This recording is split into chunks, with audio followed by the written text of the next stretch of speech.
Wine या ग्लासमधनं का नाही आणि ही वाईन या ग्लासमधनं का नाही, चला समजूया.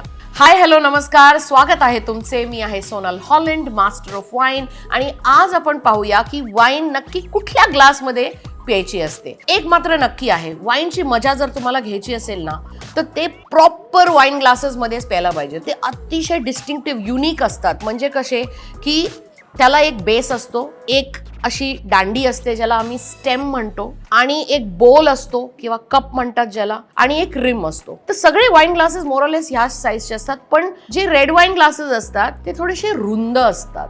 आणि का? कारण रेड वाईन ओपन व्हायला, त्याला थोडंसं उघडायला, त्याचे अरोमाज रिलीज करायला थोडीशी जागा लागते. व्हाईट वाईन ग्लासेस जे असतात ते थोडे अरुंद असतात, थोडे नॅरो असतात. आणि स्पार्कलिंग वाईनचा जो ग्लास असतो तो असा बारीक आणि उंच थोडासा ग्लास असतो. ह्याला इंग्लिशमध्ये फ्लूट म्हणतात. तर प्रत्येक ग्लासचा जो शेप आहे त्याच्या मागे काहीतरी लॉजिक आहे, आणि तो ह्यासाठी बनला गेला आहे की ती वाईन, त्या स्टाईलची किंवा त्या रंगाची वाईन तुम्ही जेव्हा त्याच्यात घालाल तेव्हा तुम्हाला 100% त्याची एन्जॉयमेंट मिळेल. फक्त महत्त्वाचं तुम्हाला एवढं लक्षात ठेवायचं आहे की ग्लासेस जे आहेत ते तुम्ही क्लीन ठेवायला पाहिजे. पण आजसाठी एवढंच. प्लीज मला कॉमेंट्समध्ये लिहून सांगा, मला खूप आवडेल तुमच्याकडनं ऐकायला.